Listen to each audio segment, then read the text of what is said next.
Kitchen. Hope எல்லாரும் நல்லா இருக்கீங்கன்னு நினைக்கிறேன். என்னுடைய ஃப்ரெண்ட்ஸ் கொஞ்சம் பேர் என்கிட்ட நீங்க ஏன் டெய்லி சமைக்கிற மாதிரி சிம்பிள் ரெசிபியா போடக்கூடாது அப்படின்னு சொன்னதுனால இன்னைக்கு ஒரு சிம்பிள் ரெசிபி தாங்க பார்க்க போறோம்.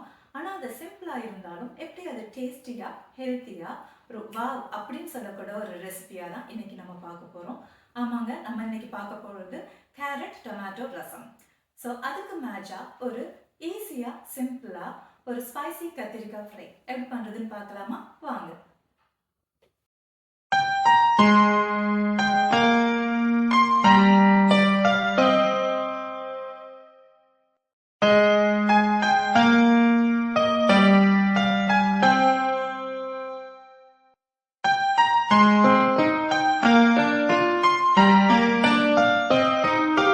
இன்றைக்கி கேரட் ரசம் பண்ணுறதுக்கு என்னென்ன வேணும்னு பார்த்துடலாம். நான் ஒரு 3 பெரிய கேரட் எடுத்துருக்கிறேன். இது வந்துட்டு வெயிட்டில் அப்ராக்சிமேட்டாக ஒரு 500 கிராம்ஸ் வருது. அதே மாதிரி ஒரு 3 பெரிய தக்காளி எடுத்துருக்கிறேன். வெயிட்டில் ஒரு 350 கிராம்ஸ் வருது. கொஞ்சமாக புளி எடுத்துருக்கிறேன். ஏன்னா எனக்கு ரசம் கொஞ்சம் புளிப்பாக இருந்தால் பிடிக்கும். இங்கே இருக்கிற கேரட்டும் தக்காளியும் நல்லா இனிக்கும். ஸோ அதனால் நான் கொஞ்சம் புளி சேர்த்துருக்குறேன். அப்புறம் ஒரு 1.5 டீஸ்பூன் ஜீரகம், ஒரு 1.5 டீஸ்பூன் மிளகு எடுத்துருக்குறேன். இதை வச்சு எப்படி ரசம் பண்ணலான்னு பார்க்கலாம். ஒரு மிக்ஸி ஜாரில் ரஃபாக கட் பண்ணினா கேரட் நான் 2 முறையாக போட்டுக்கிறேன், கொஞ்சம் நிறையா இருக்குது. அதே மாதிரி ரஃபாக கட் பண்ணின தக்காளி அதையும் நான் 2 டைம்ஸாக போட்டுக்கிறேன். அப்புறம் நம்மளுடைய புளி, இதிலே வந்துட்டு மிளகு ஜீரகம் ரெண்டுத்தையும் சேர்த்துடலாம். ஸோ இதிலேயே மிளகு ஜீரகம் சேர்த்துருங்க.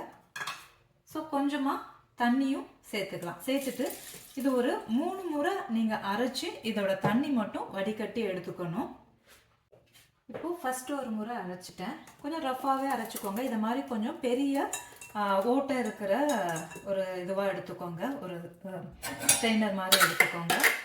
எடுத்துட்டு நல்லா நீங்கள் இது பண்ணி விட்டிங்கன்னா, கலந்து விட்டிங்கன்னா அந்த தண்ணி மட்டும் நல்லா வந்துடும். இது நீங்கள் ரொம்ப நல்லா வடிகட்டணும்னு தேவையில்லை. ஏன்னா எப்படியும் நம்ம இன்னொரு 2 முறையும் அரைக்க போகிறோம். அதனால் திரும்ப இது இன்னொரு முறை போட்டு அரைச்சிடலாம். இன்னும் ஒரு 3/4 கிளாஸுக்கு தண்ணி ஊற்றிக்கிறேன். half கிளாஸ்க்கு ஊற்றிருக்கிறேன். இன்னொரு முறை அரைச்சிடுறேன். செகண்ட் டைமும் அரைச்சிட்டேன். செகண்ட் டைம் நல்லா கொஞ்சம் ஸ்மூத்தாகவே அரைப்பட்டுருச்சு. ஸோ திரும்ப நல்லா மிக்ஸ் பண்ணி விட்டிங்கன்னா இந்த தண்ணியெல்லாம் வந்துடும். நான் 3rd டைமும் அரைச்சிட்டேன். இது அரைச்சது. ஸோ இது வந்துட்டு நல்லா ஸ்மூத்தாக அரைஞ்ச பிறகு என்ன ஆகும்னா, இந்த ஓட்டு வழியாக கொஞ்சம் அந்த சக்கெல்லாம் கொஞ்சம் இறங்கும். நம்ம இன்னொரு முறை நம்ம எப்படியும் அதை வடிகட்டிக்கலாம். ஸோ இது ஒன்று தாங்க, இந்த அரைக்கிறது மட்டும்தான் இதில் கொஞ்சம் வேலை. மற்றபடி வந்துட்டு அடுத்து அவ்வளோதான், தாளிக்க வேண்டியது மட்டும்தான். உங்களுக்கு புளி போட இஷ்டம் இல்லை அப்படின்னா நீங்கள் லாஸ்ட்டாக லெமன் கூட புழிஞ்சு விட்டுக்கலாம். ரசம் முடிஞ்ச பிறகு லெமன் கூட புழிஞ்சு விட்டுக்கலாம். அவ்வளோதான், எல்லாம் ஃபுல்லாக வடிகட்டியாச்சு. இப்போது இது கொஞ்சம் திக்காக இருக்குது. அந்த சக்கெல்லாம் கொஞ்சம் வந்துட்டு கொஞ்சம் திக்காக இருக்கும். உங்களுக்கு இது மாதிரி இருந்தால் ஓகேனா ஓகே. ஆனால் எனக்கு வந்துட்டு இன்னும் கொஞ்சம் தின்னாக இருந்தால், இன்னும் கொஞ்சம் வடிகட்டினா எனக்கு அந்த டெக்ஸ்சர் நல்லாயிருக்கும். ஸோ அதனால் நான் ஒரு மீடியம் சைஸ் ஓட்டை இருக்கிற வடிகட்டி எடுத்து இது எல்லாத்தையும் நான் வடிகட்டிக்கிறேன். ஸோ அதே மாதிரி கொஞ்சம் மிக்ஸ் பண்ணி விட்டிங்கன்னா அப்படியே எல்லாமே இறங்கிடும். ஸோ இப்போது இதில் ரசம் எப்படி வைக்கிறதுன்னு சொல்லி பார்த்துடலாம். இப்போ எனக்கு செகண்ட் டைம் வடிகட்டுறதுனால திரும்ப இவ்வளோ சக்கை இருக்குது. ஸோ எடுத்துட போகிறேன் நான் இத்தனையும். இப்போ ரசத்துக்கு தாளிச்சிடலாம். கொஞ்சோண்டு எண்ணெய் ஊற்றிக்கலாம். எண்ணெய் காஞ்ச பிறகு கொஞ்சோண்டு கடுகு வெடிச்சதும் அதுலேருந்து கொஞ்சமாக ஜீரகம், ஒரு 1/4 டீஸ்பூன் போட்டால் போதும் ஜீரகம். இதில் காஞ்ச மிளகா ஒரு 2 போட்டிருக்கேன். உங்களுக்கு வேணும்னா இன்னும் கொஞ்சம் போட்டுக்கோங்க. இதில் வெறும் கொத்தமல்லியோட அந்த தண்டு மட்டும் போடுறேன். ஸோ ரசம் நல்லா வாசனையாக இருக்கும். ஒரு 5 பல்லு பூண்டும் போட்டிருக்கேன். பூண்டு வேணான்னா நீங்கள் அவாய்ட் பண்ணிக்கலாம். அதோட கொஞ்சம் கருவேப்பிலை, கொஞ்சோண்டு பெருங்காயம். நல்லா இதை வதக்கிக்கலாம். பூண்டு கொஞ்சம் கலர் மாறணும். இந்த தண்டு வந்துட்டு கொத்தமல்லி தண்டு நல்லா கொஞ்சம் வதங்கணும். அது வரைக்கும் கொஞ்சம் வதக்கிக்கலாம். எல்லாமே கொஞ்சம் நல்லா வதங்கிடுச்சு. இதுக்கப்புறம் கொஞ்சமாக ஒரு 1/4 டீஸ்பூனுக்கு மஞ்சத்தூள் போட்டுடலாம். மஞ்சத்தூள் போட்டு வதக்கிட்டு இதில் இப்போது இந்த வடிகட்டி வச்ச கேரட் அண்டு தக்காளி இதை ஊற்றிடலாம்.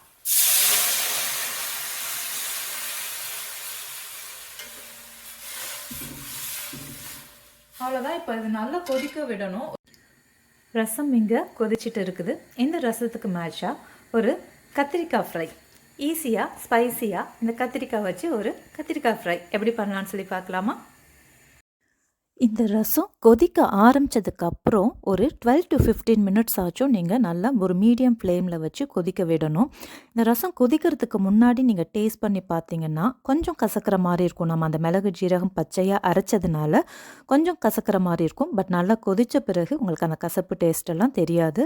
நல்லா அந்த மிளகு ஜீரகத்தோட ஃப்ளேவரோட நல்லா இனிப்பு, புளிப்பு, காரம் எல்லாம் சேர்ந்து இந்த ரசம் ரொம்ப நல்லாயிருக்கும். ரசம் இப்போ ஆஃப் பண்ணிட போகிறேன். எனக்கு புளிப்பு, உப்பு எல்லாமே கரெக்டாக இருக்குது. உங்களுக்கு புளிப்பு பத்தலைன்னா இந்த டைமில் கொஞ்சமாக எலுமிச்சம்பழம் ஸ்க்வீஸ் பண்ணிவிட்டு ஆஃப் பண்ணிவிடுங்க. இப்போது கத்திரிக்காய் ஃப்ரை எப்படி பண்ணுறதுன்னு பார்க்கலாம். ஒரு வானலை எடுத்துகிட்டு அதில் ஒரு 2 டேபிள் ஸ்பூன் மாதிரி எண்ணெய் விட்டுட்டு அந்த எண்ணெய் நல்லா அந்த கடாயில் நல்லா கோட் பண்ணி விட்டுருங்க, ஸ்ப்ரெட் பண்ணி விட்டுருங்க. அப்போ தான் அந்த கத்திரிக்காய் வந்து ஒட்டாமல் இருக்கும். இப்போது கட் பண்ணி வச்சுருக்கிற கத்திரிக்காய் இப்படி இந்த மாதிரி கொஞ்சம் லென்த் வைஸில் கொஞ்சம் திக்காக கட் பண்ணி வச்சுக்கோங்க. இப்போ இந்த கத்திரிக்காவை இந்த எண்ணெயில் போட்டுடலாம். எல்லா கத்திரிக்காவும் எண்ணெயில் போட்டுடலாம். போட்டுட்டு இந்த கத்திரிக்காவை நல்லா அந்த எண்ணெயில் நல்லா பெரட்டி விட்டுடலாம். பெரட்டி விட்டு ஒரு 2 நிமிஷம் இதை மூடி போட்டு மூடி வச்சிடலாம். 2 நிமிஷத்துக்கு அப்புறம் ஒரு முறை எடுத்து திரும்ப நல்லா மிக்ஸ் பண்ணி விட்டுடலாம். நான் ஒன்றுமே அதில் போடலைங்க. உப்பு ஒன்றுமே அதில் நான் சேர்க்கலை. நீங்கள் ஏதாவது சேர்த்திங்கன்னா அது ஒட்ட ஆரம்பிக்கும். நடுவில் ஒரு 2 முறை எடுத்து நான் மிக்ஸ் பண்ணி விட்டேன். இப்போ எனக்கு ஒரு பாதி வதங்கிடுச்சு. இப்போ கொஞ்சமாக ஒரு 1/4 டீஸ்பூன் உப்பு போட்டுக்கிட்டு ஒரு 1/4 டீஸ்பூன் மஞ்சத்தூள் போட்டுக்கலாம். போட்டுட்டு நல்லா மிக்ஸ் பண்ணி விட்டு திரும்ப ஒரு 2 நிமிஷம் மூடி வச்சிடலாம்.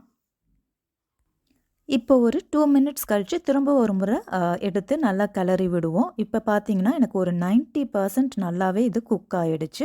இப்போ எல்லாத்தையும் இதை எடுத்துடலாம். இப்போது கத்திரிக்காய் எல்லாம் வேறு பிளேட்டில் எடுத்துட்டு அதை கடாயில் தாளிக்கிறதுக்கு ஒரு 2 டீஸ்பூன் எண்ணெய் விட்டுட்டு எண்ணெய் காஞ்சதும் அதில் கடுகு, உளுத்தம்பருப்பு சேர்த்துக்கலாம். உளுத்தம்பருப்பு செவந்த பிறகு கேஸ் ஆஃப் பண்ணிடலாம். ஏன்னா இதுக்கப்புறம் நம்ம மசாலா பொடியெல்லாம் போட போகிறோம். இப்போ உளுந்து செவந்துருச்சு. கேஸ் ஆஃப் பண்ணிவிட்டு இதில் 1 டீஸ்பூன் சாம்பார் பொடி, 1 டீஸ்பூன் தனியாத்தூள், கொஞ்சம் காரத்துக்கு மிளகாத்தூள்,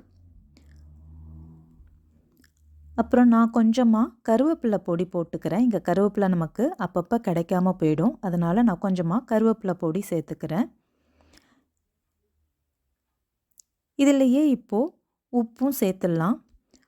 உங்களுக்கு சாம்பார் தூள் இல்லைன்னா நீங்கள் குழம்புத்தூளோ குழம்பு மிளகாத்தூளோ இல்லைன்னா வெறும் தனியாத்தூள் இல்லைன்னா மிளகாத்தூள் கூட சேர்த்துக்கலாம். இப்போ இதை எல்லாத்தையும் நல்லா மிக்ஸ் பண்ணி விட்டுடலாம். இப்போ இது எனக்கு கொஞ்சம் ட்ரையாக இருக்குது. அதனால் நான் ஒரு 2 டேபிள் ஸ்பூன் மாதிரி தண்ணி சேர்த்துக்கிறேன். கேஸ் ஆஃபில் தான் இருக்குது, நான் ஆன் பண்ணலை இன்னும்.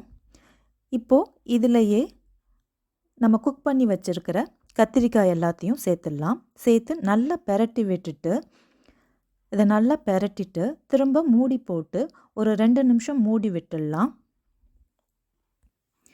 இப்போது உப்பு செக் பண்ணிவிட்டு நல்லா இதை பெரட்டி விட்டு ஒரு 2 மினிட்ஸுக்கு மூடி விட்டுட்டு திரும்ப ஒரு முறை எடுத்து பெரட்டி விடலாம்.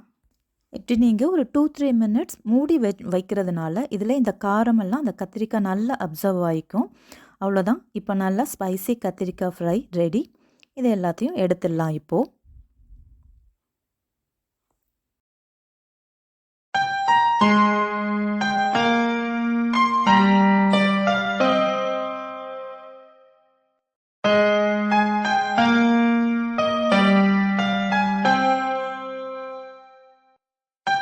சம்டைம்ஸ்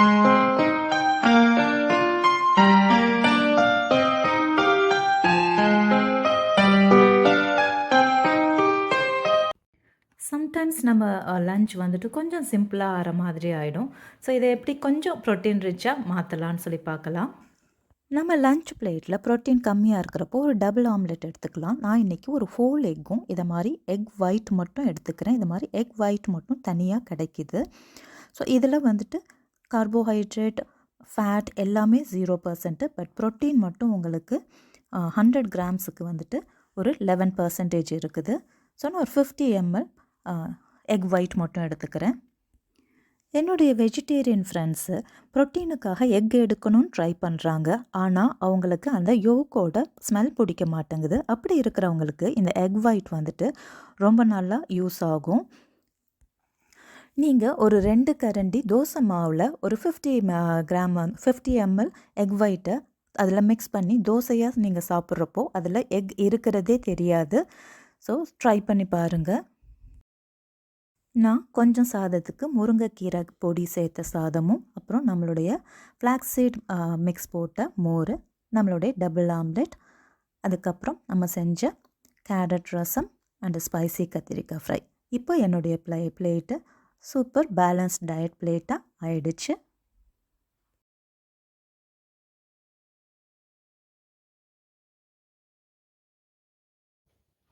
ஸோ உங்கள் வீட்டில் குட்டி பிள்ளைங்க இருந்தாங்கன்னா கண்டிப்பாக இந்த ரசத்தை நீங்கள் செஞ்சு பாருங்கள். கண்டிப்பாக அவங்களுக்கு பிடிக்கும்.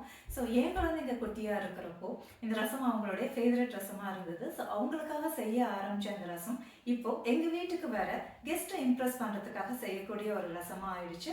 ஸோ நீங்களும் செஞ்சு பாருங்கள், கண்டிப்பாக எல்லாருக்கும் பிடிக்கும்.